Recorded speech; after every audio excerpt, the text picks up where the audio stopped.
Hi viewers, నేను మీ నర్మద. ఈ కొత్త స్టోరీ మీకు నచ్చుతుంది అనుకుంటున్నాను. అయితే ఆలస్యం ఎందుకు? చూసిన వెంటనే లైక్ చేయండి, కామెంట్ చేయండి, హైప్ చేయండి.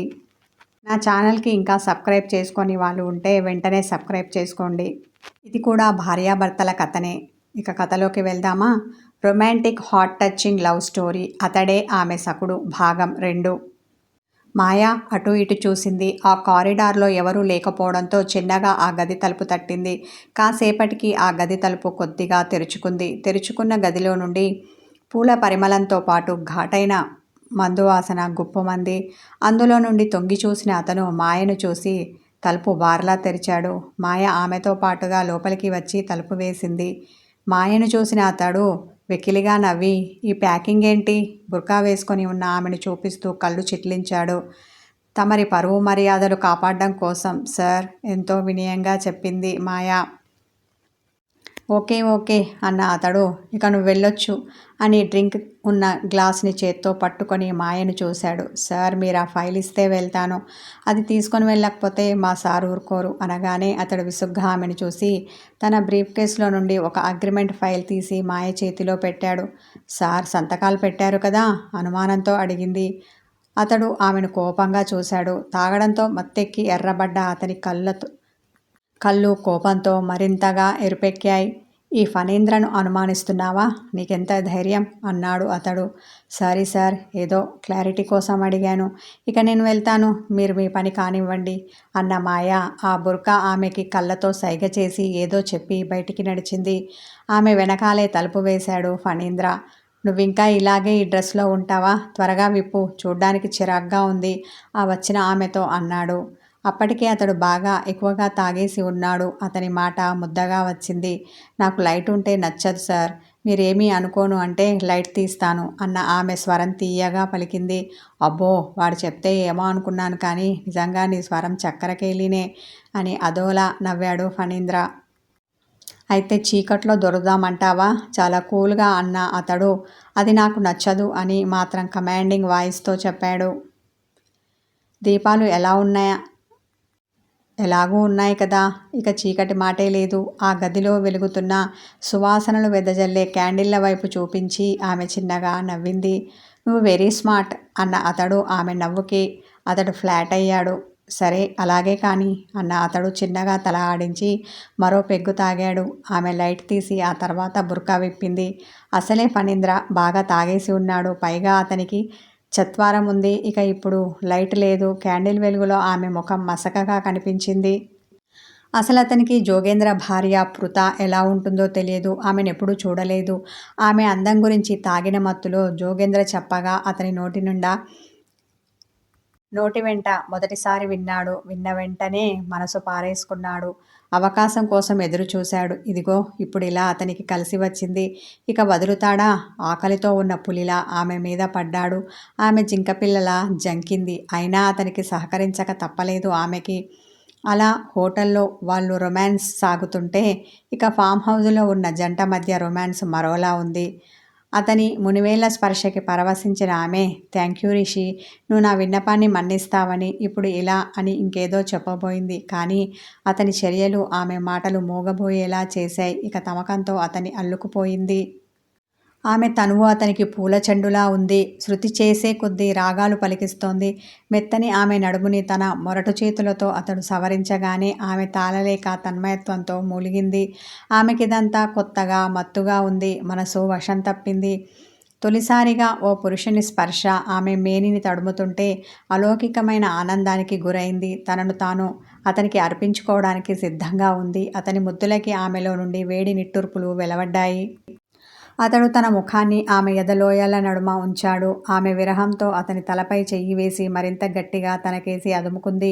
కాసేపటికి 2 చేతులతో అతని ముఖాన్ని పట్టుకొని తన పెదాలతో తడిమింది. అతడు ఆమె చర్యలకు పరవశించి ఒక్క క్షణం కళ్ళు మూసి తెరిచాడు. ఆమె నడుముని బలంగా నొక్కిపట్టి ఆమెలో ఉన్న కోరికను మరింత రేపాడు. అన్న వేడి నిట్టూర్పు ఆమెలో నుండి వెలువడింది. అతడు చిన్నగా నవ్వుకొని ఆమె చెవిదిమ్మెకి తన పెదాలను ఆనించి, ఇప్పుడైనా నీ పేరు చెప్పొచ్చు కదా గోముగా అడిగాడు. వెంటనే ఆమె అలర్ట్ అయింది. వీడు నన్ను మైకంలో ముంచి నా వివరాలు రాబట్టాలని చూస్తున్నాడు. నేనెంత మత్తులో ఉన్నా నా పేరు కాదు కదా. నా గురించి ఒక్క విషయం కూడా చెప్పను. మనసులో బలంగా అనుకున్న ఆమె తెలుసుకుని ఏం చేస్తారు? అదే పేరు జపిస్తూ కూర్చుంటారా? హస్కీగా అడిగింది.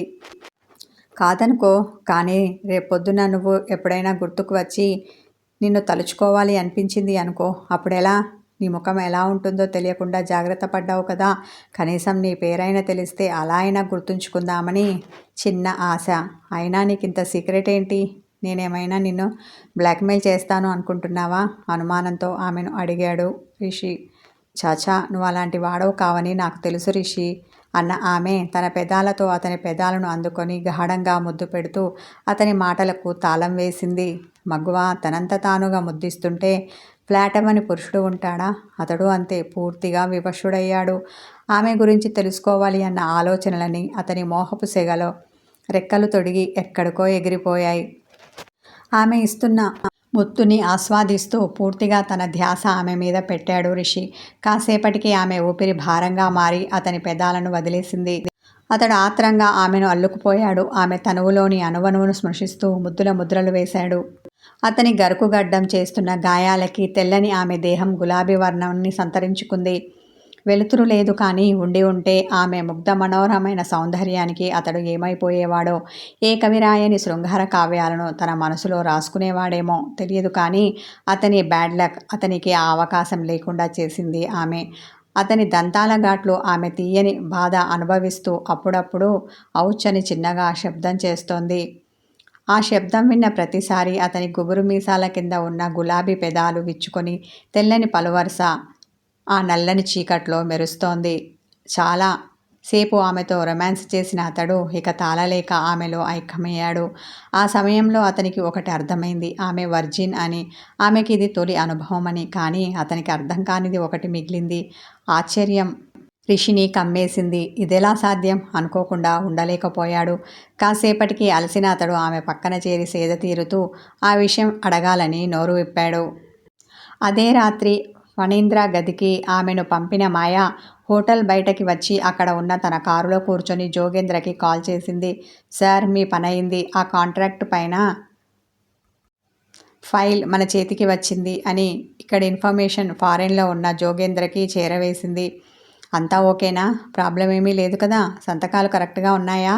చెక్ చేసావా అన్నాడు. సార్, ఇదిగో చెక్ చేస్తూనే మీకు కాల్ కలిపాను అన్న మాయ వీడియో కాల్ చేయమంటారా అతన్ని అడిగింది. వద్దు, నేను బిజీగా ఉన్నాను. ఆ ఫైల్ ఏం చేయాలో తర్వాత చెప్తాను. అంతవరకు నీ దగ్గర భద్రంగా ఉంచు అని చెప్పి కాల్ కట్ చేశాడు. మాయకు చాలా అసహనంగా, చిరాగ్గా, చెప్పరానంత కోపంగా ఉంది. ఇదంతా చేయడం ఆమెకి ఏమాత్రం ఇష్టం లేదు. బాస్ ఆజ్ఞ పాటించాలి, తప్పదు. కాబట్టి ఆమె ఈ పని చేసింది. ఇంతలో ఆమె సెల్ రింగ్ అయ్యింది. వెంటనే కాల్ లిఫ్ట్ చేసిన మాయ, ఒరే కక్కుర్తి వెధవా, ఎంత డబ్బు పిచ్చి, పరపతి మీద వ్యామోహం ఉంటే మాత్రం ఇంతలా దిగజారుతావా? సొంత భార్య అని కూడా చూడకుండా ఇలా పరాయివాడి పక్కలోకి పంపుతావా? నువ్వు మనిషివా, రాక్షసుడివా? కడుపుకి అన్నం తింటున్నావా, గడ్డి తింటున్నావా? అసలు నీకు ఉచ్చం నీచం అంటూ ఉన్నాయా అని ఆవేశంతో ఇష్టం వచ్చినట్టుగా ఫోన్లోనే తిట్టింది. స్టాప్ ఇట్ మాయా, ఎవరి ఫోన్ అని లిఫ్ట్ చేశావు? ఎవరిని పట్టుకొని తిడుతున్నావు? నీకు కొంచెమైనా అర్థమవుతోందా? నేను నీ రాబర్ట్ని, కోపంతోనూ అసహనంతోనూ అన్నాడు అతడు. నీచమైన పని చేసి వచ్చిన ఆమె అతి కష్టం మీద కోపాన్ని తగ్గించుకుంది. తెలుసు అంది కూల్గా. ఆర్ యు మ్యాడ్ అన్నాడు రాబర్ట్. అవును, నీ ప్రేమలో నేను పిచ్చిదాన్ని అని గలగలా నవ్వింది మాయ.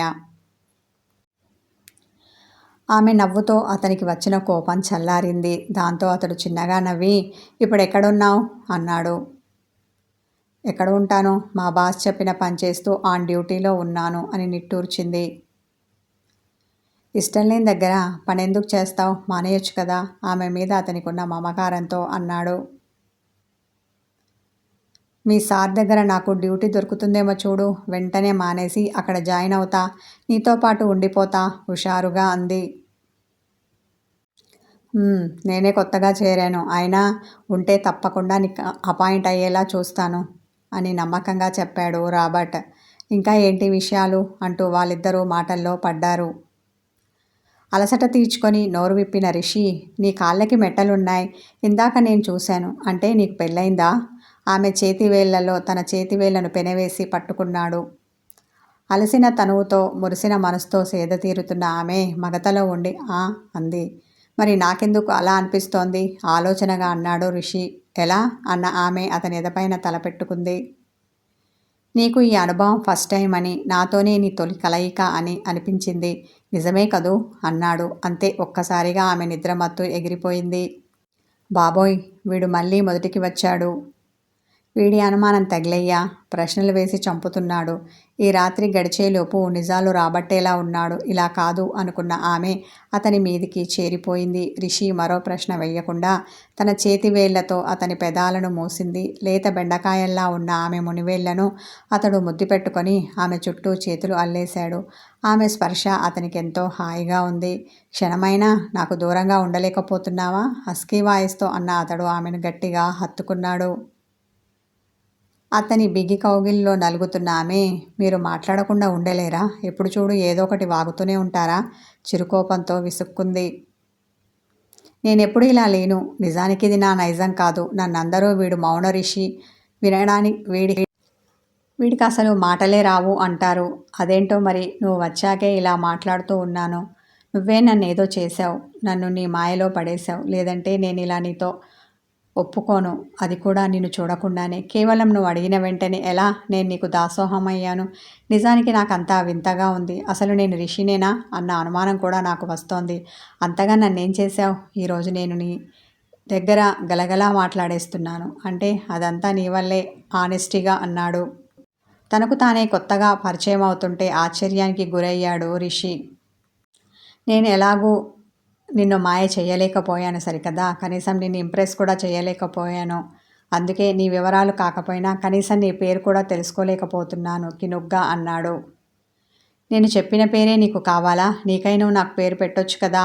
అయినా నీ పేరు నేను తెలుసుకోగలిగినప్పుడు నా పేరు నువ్వెందుకు తెలుసుకోలేకపోతున్నావు? నిష్ఠూరంగా అన్న ఆమె, టెన్షన్ పడకు రిషి, నువ్వు ఎప్పుడో ఒకప్పుడు తెలుసుకుంటావులే.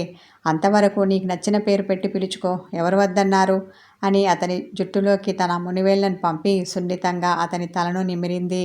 ఆమె చేస్తున్న మసాజ్కి అతనికి హాయిగా అనిపించింది. బడలిక తీరి కొత్త ఉత్సాహం వచ్చింది. పైగా పారవస్యం కలిగింది. అయితే నువ్వు నా లైలావి, నేను నిన్ను ఇలాగే ముద్దుగా పిలుచుకుంటాను అన్నాడు. పేరు బాగుంది, నాకు నచ్చింది. కానీ నువ్వు ఈ లైలా కోసం మజునువి మాత్రం కాకు అంటూ అతని అనాచ్ఛాదిత ఎదపై ముద్దు పెట్టింది. అయితే ఈ లైలాకి ముందే పెళ్ళయిందా? మరి ఆమె ఇంతవరకు వర్జిన్గా ఎలా ఉంది? ఫణీంద్ర గదికి వెళ్ళింది పృథానేనా? వీటన్నిటి గురించి తెలుసుకోవాలి అంటే ఈ కథను మొదటి నుండి చివరి వరకు చూడండి. ఈ రొమాంటిక్ కథ కొనసాగుతుంది. మీకు ఈ కథ, దీంతో పాటు కథ పేరు నచ్చిందో లేదో కామెంట్లో